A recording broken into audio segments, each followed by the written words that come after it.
بیگم صاحبہ، اب آپ بھی مزمل صاحب کا کہیں رشتہ کر دیں۔ بلقیس نے دودھ کا گلاس ممتاز بیگم کو پیش کرتے ہوئے ساتھ ہی ساتھ تجویز بھی پیش کر دی۔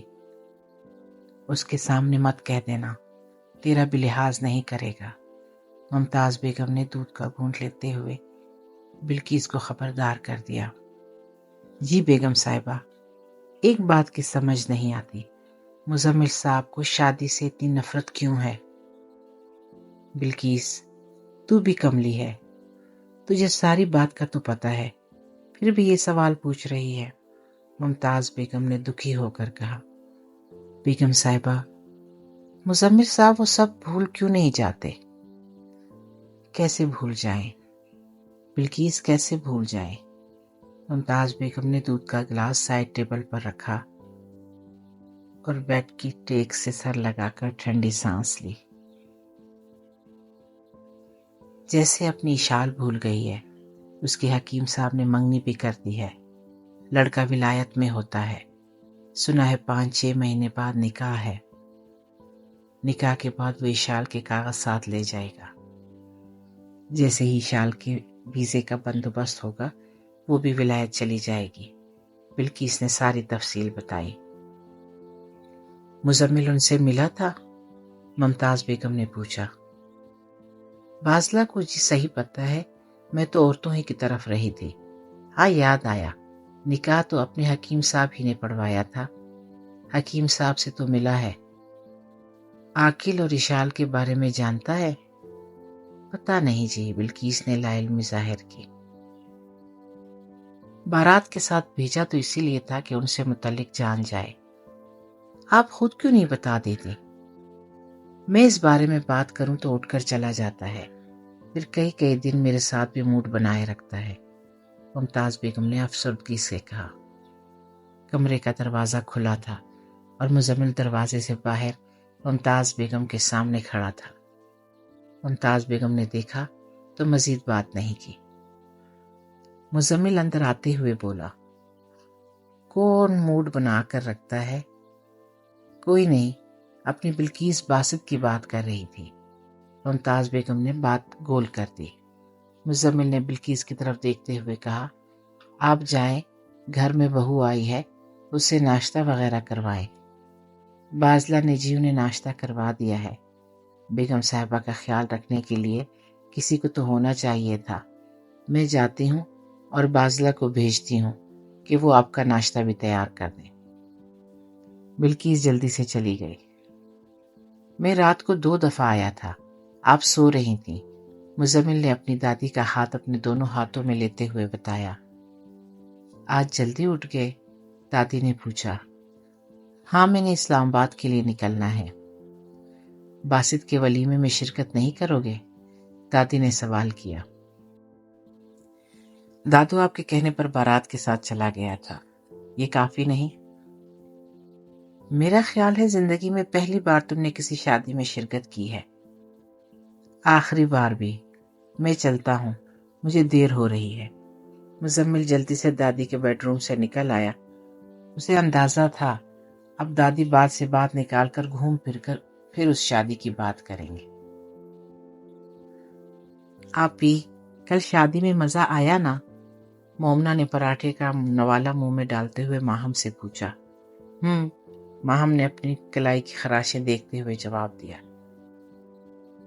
سفید پٹی اس نے فجر کی نماز کا وضو کرتے وقت اتار دی تھی۔ یہ تمہاری کلائی پر کیا ہوا ہے؟ مریم بی بی کی جیسی ہی نظر پڑی، اس نے چائے کا کپ میز پر رکھا اور فکر مندی سے ماہم کی کلائی دیکھنے لگی۔ کچھ نہیں، امی جی گر گئی تھی، چوڑیاں ٹوٹ کر لگی ہیں، ماہم نے اطمینان سے بتایا۔ اور تو کوئی چوٹ نہیں آئی؟ مریم بی بی نے جلدی سے پوچھا۔ امی جی آپ ناشتہ کریں، میں بالکل ٹھیک ہوں، ماہم نے مسکراتے ہوئے اپنی ماں کو تسلی دی۔ امی جی، آپی کی شادی شمون سے مت کریں، وہ اچھا لڑکا نہیں ہے، مومنہ نے چائے کا گھونٹ لیتے ہوئے کہا۔ مریم بی بی اور ماہم نے ایک دوسرے کی طرف دیکھا۔ مریم بی بی تو خاموش رہی مگر ماہم بول پڑی۔ مومنہ، دیکھو تمہیں کتنی بار سمجھایا ہے، ابو جی نے یہ نسبت طے کی تھی اور مجھے کسی قیمت پر بھی ان کی زبان کا پاس رکھنا ہے۔ دوسری بات، شمون تم سے بڑا ہے، اسے بھائی کہا کرو۔ ماہم نے شگفتگی سے مومنہ کو سمجھایا۔ بھائی ناشتہ تیار ہے، نیچے آ جائیں جلدی سے۔ بازلہ آئی، اطلاع دی اور چلی بھی گئی۔ مزمل آئینے کے سامنے کھڑا ہوا ٹائی باندھ رہا تھا۔ اس نے اپنا بریف کیس اٹھایا اور ڈائننگ ہال کی طرف چل دیا۔ ممتاز بیگم ناشتے کی میز پر اس کا انتظار کر رہی تھی۔ دادو، مزمل نے جھکتے ہوئے اپنی دادی کے گال سے بوسہ لیا اور اپنی کرسی پر بیٹھ گیا۔ دادو شروع کریں نا۔ مزمل نے ناشتہ شروع کرنے سے پہلے اپنی دادی کو دعوت دی، پھر ناشتے میں مصروف ہو گیا۔ دادی غور سے اسے دیکھ رہی تھی۔ سفر پر جا رہے ہو؟ غصہ بھی نہیں کرو گے اور اپنا موڈ بھی ٹھیک رکھو گے؟ مزمل نے ناشتے سے توجہ اپنی دادی کی طرف مبذول کی۔ شادی کر لو، دادی نے رندی ہوئی آواز کے ساتھ کہا، اور کافی دیر مزمل کو چشم الفت سے دیکھا۔ مزمل خاموش رہا۔ اس نے اپنا ناشتہ مکمل کیا، دادی کا بوسہ لیا اور پورچ کی طرف چلا گیا۔ وہاں اس نے اپنی گاڑی پر نظر ڈالی۔ سفید مرسیڈیز اب بھی بناؤ سنگار کے ساتھ ہی کھڑی تھی۔ اس کی چابی اس کے ہاتھ میں تھی، جبکہ بلیک ٹویٹا ویگو سادگی سے۔ وہ کچن کی طرف چل دیا۔ بازلہ، کیا حنیف گاڑی کی چابی دے گیا ہے؟ مزمل نے کچن میں برتن دھوتی ہوئی بازلہ سے پوچھا۔ جی بھائی، میں اب بھی لے کر آئی۔ بازلہ جلدی سے گاڑی کی چابی لے کر آ گئی۔ یہ لے بھائی، بازلہ نے گاڑی کی چابی دیتے ہوئے کہا۔ بازلہ، حنیف آئے تو اس سے گاڑی صاف کروا لینا۔ مزمل نے مرسیڈیز کی چابی بازلہ کو دیتے ہوئے کہا۔ حنیف آپ کے ساتھ نہیں جا رہا؟ بازلہ فکر مندی سے بولی۔ نہیں، مزمل نے مختصر سا جواب دیا اور پورچ کی طرف چل پڑا۔ بازلہ بھی اس کے پیچھے پیچھے چل پڑی۔ بازلہ چلتے چلتے بولی، بھائی اتنا لمبا سفر آپ خود ڈرائیو کریں گے؟ کل بھی تو کی تھی۔ کل تو ہم گجرانوالہ سے تھوڑا سا آگے ہی گئے تھے، آج تو آپ اسلام آباد جا رہے ہیں۔ حنیف تو تم لوگوں کے ساتھ ہوگا۔ وہ تو ٹھیک ہے، لیکن فیکٹری سے کوئی دوسرا ڈرائیور اپنے ساتھ لے جائیں۔ بازلہ، فکر مت کرو، مجھے گاڑی چلانا آتی ہے، مزمل نے چہرے پر تبسم لاتے ہوئے بتایا۔ پھر وہ گاڑی لے کر اسلام آباد کے لیے نکل گیا۔ امی جی، کل جو دلہن کی کار ڈرائیو کر رہا تھا، اشال آپ ہی بتا رہی تھی، ہمارا ریلیٹیو ہے، لندن سے MBA کیا ہے۔ مومنہ نے چہکتے ہوئے کہا۔ یہ بھی اشال نے ہی بتایا ہوگا، ماہم نے تش لہجے سے پوچھا، جو کپڑے پریس کر رہی تھی۔ ڈیشنگ، سمارٹ، ڈیسنٹ شادی تو ایسے بندے سے کرنی چاہیے۔ مومنہ آنکھوں میں سپنے سجاتے بولی۔ یہ کس نے کہا تھا؟ مریم بی بی نے مسکراتے ہوئے پوچھا۔ وہ کپڑوں کو الماری میں ہینگ کر رہی تھی۔ ماہم نے اپنی ماں کی طرف ناراضگی سے دیکھا۔ مومنہ تم جاؤ اور امی جی کے کپڑے لے کر آؤ، وہ بھی پریس کر دوں، بعد میں لائٹ چلی جائے گی، ماہم نے کچھ خفگی سے کہا۔ مومنہ کپڑے لینے چلی گئی۔ مریم بی بی نے ماہم کی طرف ٹٹولتی نظروں سے دیکھا۔ امی جی، آپ بھی نہ، وہ ابھی چھوٹی ہے، اس کے سامنے ایسی باتیں مت کیا کریں۔ ماہم کی توجہ استری پر تھی اور بولے جا رہی تھی۔ مریم بی بی نے کپڑے رکھے اور کرسی پر بیٹھ گئی۔ کالج جاتی ہے، چھوٹی کہاں ہے؟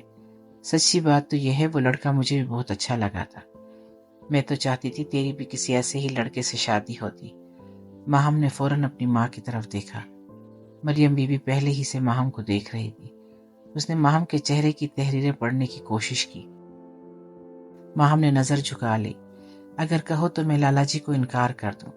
مریم بی بی نے ایک بار پھر ٹٹولتی نظروں سے دیکھتے ہوئے ماہم سے پوچھا۔ امی جی، آپ کو پتا تو ہے میرا جواب، پھر کیوں پوچھتی ہیں؟ ماہم نے بغیر دیکھی خشک لہجے کے ساتھ جواب دیا۔ استری بند کی اور کمرے سے نکل گئی۔ صحن میں اس کا مومنہ سے سامنا ہوا۔ آپی، امی کے کپڑے، مومنہ نے کپڑے دکھاتے ہوئے کہا۔ پریس کر دینا۔ ماہم نے دوسری منزل کی طرف چڑھنے والی سیڑھیوں کے پاس پہنچ کر جواب دیا۔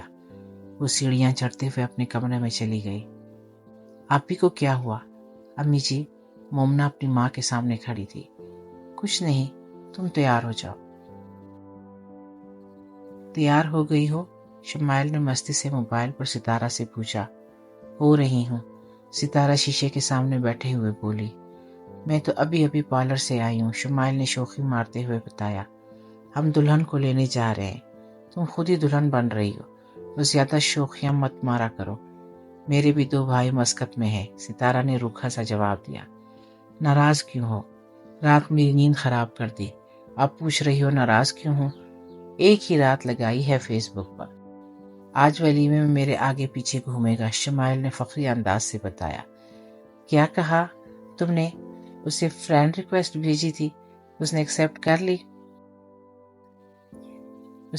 کر لی؟ پھر بھی صبح تک اس سے میسج پر گپ شپ ہوتی رہی ہے۔ شمائل نے اپنی محبت میں فتح کی ردات سنائی۔ محبت کے مقابلے میں نفرت کرنا کتنا آسان ہے۔ تم جاؤ وشال بیٹی، خالہ ممتاز سے اچھی طرح سے ملنا، ان کو اپنا تعارف بھی کروانا، حکیم صاحب وشال کو سمجھا رہے تھے۔ وہ تو یہ سن کر مجھ سے نفرت کریں گی، وشال معصومیت سے بولی۔ کیا تم مزمل سے نفرت کرتی ہو؟ حکیم صاحب کے پوچھنے پر وشال نے بھولے پن کے ساتھ نفی میں گردن ہلائی۔ میں بھی نہیں کرتا۔ اس سب میں ہم لوگوں کا تو کوئی قصور نہیں، نہ تو ہمیں ایک دوسرے سے بغض رکھنا چاہیے اور نہ ہی شرمندہ ہونا چاہیے۔ حکیم صاحب ولیمے پر جانے کے لیے وشال کو راضی کر رہے تھے۔ حکیم صاحب اور عروسہ خود جو نہیں جا رہے تھے، اس لیے وشال نے جانے سے انکار کر دیا تھا۔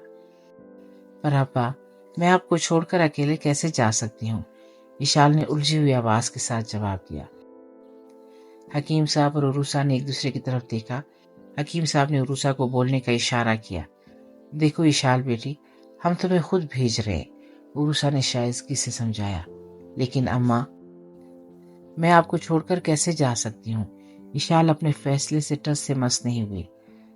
جیسے شادی کے بعد ہمیں چھوڑ کر چلی جاؤ گی، عروسہ نے اداسی سے کہا۔ اماں، آپ 2 الگ باتوں کو کیوں جوڑ رہی ہیں؟ یہ بات ہے تو میں آج ہی حارث سے کہہ دیتی ہوں کہ میں شادی کے بعد معراج کی ہی رہوں گی، مانچسٹر نہیں جاؤں گی، وشال نے خفگی سے کہا۔ جھگڑا تو مت کرو، ادھر آؤ میرے پاس، عروسہ مسکراتے ہوئے بولی۔ وشال اٹھ کر عروسہ کے پاس گئی، عروسہ نے اس کی پیشانی چومی اور اسے اپنے پہلو میں بٹھا لیا۔ حکیم صاحب نے دیکھا تو بولے، جہاں بات مان لی جائے وہاں جھگڑا ختم ہو جاتا ہے۔ وشال نے غور سے حکیم صاحب کی طرف دیکھا، جن کے چہرے پر سنجیدگی تھی۔ وہ سنجیدگی سے دوبارہ بولے، ضد چھوڑو اور تیار ہو جاؤ۔